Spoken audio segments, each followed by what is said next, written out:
हरिओम। जय जय तारा, जय जय काली, जय जय बामा। 2 दिन के व्यस्तता के कारण मैं वीडियो सेंड नहीं कर पाया। छठा स्वरूप माँ का कात्यायनी स्वरूप था और सप्तम महाकालरात्रि स्वरूप का वर्णन। उसके बाद आज महागौरी स्वरूप का भी बात करेंगे। षष्ठा दिवस भगवती कात्यायनी स्वरूपिणी, जो भगवती महामाया कात्यायन ऋषि के पुत्री होने के कारण उनको कात्यायनी कहा गया। और विशेष रूप से माँ जगदम्बा स्वरूपिणी आद्याशक्ति परम्बा रक्तवर्ण स्वरूपिणी हिरण्यवर्ण सदृशी है माँ। गोपियों ने भी कृष्ण को पाने के लिए भगवती कात्यायनी का पूजन किया था। और कात्यायनी देवी का बहुत सारा मान्यता है वेदों पुराण में। भगवती को ओम ह्रीं कात्यायन्ये नमः इस मंत्र का जाप निरंतर करना चाहिए। और जो लड़का लड़की का शादी ब्याह वगैरह में जो भी प्रॉब्लम हो रहा होगा, वो कात्यायनी देवी का अगर पूजन अनुष्ठान करवाएंगे तो निश्चित रूप से भगवती आपको अच्छे वर पात्र का प्रदान करती है और आयु, आरोग्य और नैरुज्य का कृपा प्राप्त करवाती है। और सप्तम स्वरूप भगवती महाकालरात्रि स्वरूपिणी है। माँ कालरात्रि स्वरूपा, जो काल की पत्नी है, जिनको महाकाल कहते हैं। और महाकाल का पत्नी महाकाली, ये कालरात्रि स्वरूपिणी शिव के वामंगिनी भगवती कृष्णवर्ण सदृशी गधे के ऊपर सवार करते हुए माँ विवर्णा चंचला घोर मुक्त केसी भगवती महामाया हाथ में शूर्प खड्ग पकड़कर भगवती क्रोध मूर्ति जैसा दिखने वाली कालावर्ण का सदृशी भगवती करुणामयी है। माँ कालरात्रि को रात्रि के समय में पूजन अर्चन करके माँ को भिन्न भिन्न द्रव्य से हवन वगैरह करना चाहिए। तंत्र की शास्त्र में भी इसका बहुत मान्यता है कालरात्रि को। और जिन लोग का केस मुकदमे वगैरह या कोई कोर्ट कचहरी में चल रहा है, तो लोग भगवती कालरात्रि का अनुष्ठान, इसके साथ प्रत्यंगिरा देवी का अनुष्ठान वगैरह भी करवा सकते हैं।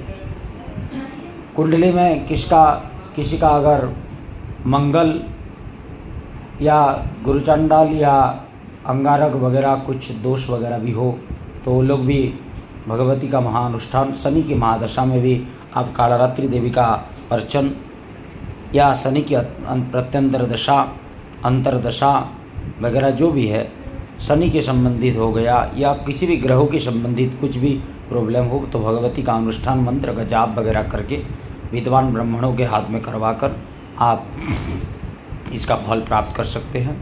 कालरात्रि देवी को बहुत सारा भक्ति के साथ, श्रद्धा के साथ माँ को अर्चन वगैरह करना चाहिए।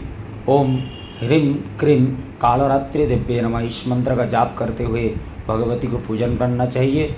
या देवी सर्वभूतेषु कालरात्रि रूपेण संस्थिता नमस्तस्ये नमस्तस्ये नमस्तस्ये नमो नमः।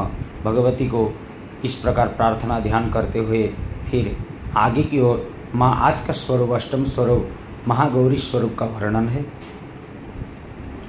भगवती करुणामयी जगत जननी परम्बा राजराजेश्वरी करुणामयी आद्याशक्ति स्वरूपा ब्रह्मांड भांडोधरी। माँ गौरवर्ण के सदृशी दिखने वाली भगवती श्वेता वस्त्र धारण करके हाथ में त्रिशूल और शंख वगैरह लेकर भगवती बैल के ऊपर सवार करते हुए माँ भक्तों की कल्याण करती है। माँ बहुत सालों तक तप करने के अरण्य में, वन में तप करने के बाद भगवान शंकर को प्राप्त किया था। भगवान शंकर को प्राप्त करके भगवती ने सारा विश्व ब्रह्मांड का कल्याण किया। माँ को बहुत लोग गौरी स्वरूप को आद्यशक्ति कहा जाता है, क्योंकि यहीं से संसार का सृष्टि और सर्जना प्रारंभ हुआ था।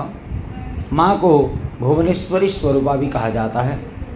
आद्या शक्ति, आद्या देवी परात्परा भगवती माता कृपा सागरी। हे माँ, आप करुणा की मूर्ति हो। आपकी ही स्थिति में संसार का रचना हुआ है। आप प्रलय कारिणी हो, आप बुद्धिदायिनी हो, आप करुणामयी हो, आप स्वयं ब्रह्मस्वरूपिणी हो। मत्त प्रकृति पुरुषात्मकम जगत शून्यम च शून्यम च। भगवती ने दिव्य अथर्व शीर्ष में कहा है, मेरे से प्रकृति और पुरुष दोनों की आविर्भाव हुआ है। मैं खुद प्रकृति और पुरुष हूँ। मत्त प्रकृति पुरुषात्मकम जगत शून्यम च शून्यम च। जहाँ भी देखो शून्य है सब कुछ। तो ओंकार शब्द से ही ब्रह्मांड का सर्जना। शास्त्रों में गौरी का पूजन बेहद फलदायी माना गया है। जिन लोग का शादी वगैरह में, जिनका दाम्पत्य क्लेश हो रहा होगा, पति पत्नी में डिस्प्यूट या कोई केसेस वगैरह में, तो भगवती का पूजन अगर किया जाए आज के दिन, ओम ह्रीं गौरी देव्यै नमः, इस मंत्र का निरंतर जाप कीजिए। और इस मंत्र से हवन क्रिया वगैरह भी कर सकते हैं। अगर भगवती का पूजन किया जाए, जा देवी सर्वभूतेषु माँ गौरी रूपेण संस्थिता, नमस्तस्ये नमस्तस्ये नमस्तस्ये नमो नमः। कोई अगर किसी भी प्रकार का बेहद सेहत से लेकर अगर बड़ा डिजीज है, तो आज माँ का अगर करुणा मूर्ति को अगर प्रार्थना किया जाए तो निश्चित रूप से फल देती है। शादी ब्याह वगैरह में भी इनका बहुत सारा मान्यता है। भगवती रामचरितमानस में भगवती जानकी सीता मैया ने भी गौरी जी का पूजन किया था। राम मर्यादा पुरुषोत्तम रघुनाथ को शादी करने के लिए, पाने के लिए भगवती ने भी माँ गौरी का ही अर्चन किया था। उसका गोबर का मूर्ति बनाकर मैंने गौरी जी का पूजन किया जाता है। और इसमें बेहद सारा शास्त्रों में और भिन्न भिन्न प्रकार की मान्यता है। माँ को आज मालपुआ, खीर, पूरी, मिठाई वगैरह, हलवा वगैरह माँ को भोग लगाकर माँ को श्वेत पुष्प का माला और रक्त पुष्प का माला, श्वेत वस्त्र वगैरह, चुनरी वगैरह चढ़ाकर माँ को संतुष्टि प्रकाश करवाना चाहिए। और हवन भी आप खीर पूरी के साथ भिन्न भिन्न नारियल वगैरह, मेवा वगैरह, पंचमेवा, ये साकल्य वगैरह सब कुछ लगाकर बेल की लकड़ी, देवदारू की लकड़ी, आम की लकड़ी के साथ आप माँ का हवन करवा सकते हैं। और हवन के बाद भगवती को निश्चित रूप से प्रार्थना करना चाहिए। मुखे ते तांबूलम नयन जुगले कज्जड़कला ललाटे कश्मीरम विलसति गले मुक्तिकलता स्फुरत् कंची साटी पृथिकटितटे हाटकमयी भजामस्तमं गौरी नगपति किशोरी अविरतम। माँ अष्टवर्षा भवेत गौरी। नवरात्रि जो है 8 प्रकार, एक स्त्री के जीवन में जैसे एक स्त्री मैंने जन्म लेता है एक कन्या, तो उस समय उसको शैलपुत्री कहते हैं। वो फिर जैसे वो 1 साल का हो जाता है उसके बाद उसको ब्रह्मचारिणी कहते हैं। फिर जैसे मैंने 2 साल का हो जाता है उसको चंद्रघंट, ये कुष्मांडा कहते हैं। तो इसी प्रकार कुष्मांडा, स्कंदमाता, कालरात्रि, ये जो एक स्त्री के जीवन में उसी जितना सब बताया गया है। नारी ही माने शक्ति माँ ही है और माँ ही शक्ति स्वरूपिणी है। हर नारी को माँ की नज़र में देखकर भगवती हर किसी के, शास्त्रों में, तंत्र शास्त्र में यह बताया गया है कि एक स्त्री 3 प्रकार का स्वरूप होता है। जाया भगिनी भर्जा, आप एक तो बहन कह सकते हैं, दूसरा माँ है और तीसरा पत्नी है। एक नारी का 3 प्रकार का स्वरूप है। आप 3 रूप में नारी को देख सकते हैं। और विशेष रूप से आज माँ का पूजन करना चाहिए। और माँ अन्नपूर्णा स्वरूपिणी है। धन और ऐश्वर्य, अन्न धन इतना देती है कि इसका कोई बता ही नहीं सकता। क्योंकि नित्यानंद करी वराभय करी सौंदर्य रत्ना करी निर्धूता खिलघोर पावन करी प्रत्यक्ष माहेश्वरी प्राणेया चलवंश पावन करी काशीपुराधीश्वरी भिक्षम देहि कृपावलंबन करी मातन्नपुण्येश्वरी अन्नपुण्ये सदापूर्णे शंकर प्राणवल्लभे ज्ञान वैराग्य सिद्ध्यर्थम भिक्षम देहि च पार्वती। हे भगवती, आपको स्वयं शंकर, आपके पति ने भी भिक्षा ग्रहण किया था। आप इतना करुणा हृदय वाली हो, आपके पास इतना करुणा है कि किसी भी भक्त अगर आपको श्रद्धा और भक्ति भाव से पूजे तो आपको निश्चित रूप से आप फल देती हो। आप करुणामयी हो। शरणागत दीनार्थ परित्राण परायणे सर्वस्यार्थ हरे देवी नारायणी नमस्ते। शरणागत भाव से माँ को पूजन करना चाहिए।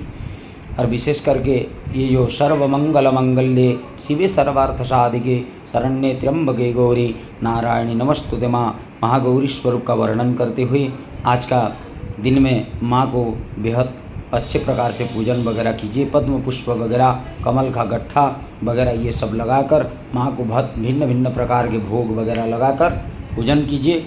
और कल फिर जैसे हमारा आज अष्टम स्वरूप है तो नवमम सिद्धिदात्री, कल नवरात्रि का 9वें दिन सिद्धिदात्री स्वरूप अंतिम दिवस है। कल हम नवकुमारी के ऊपर व्याख्या करेंगे, भगवती नव कन्या को कैसे पूजन किया जाता है, किस प्रकार से भोजन किया जाता है, फिर आगे का बात करेंगे। जय माता दी।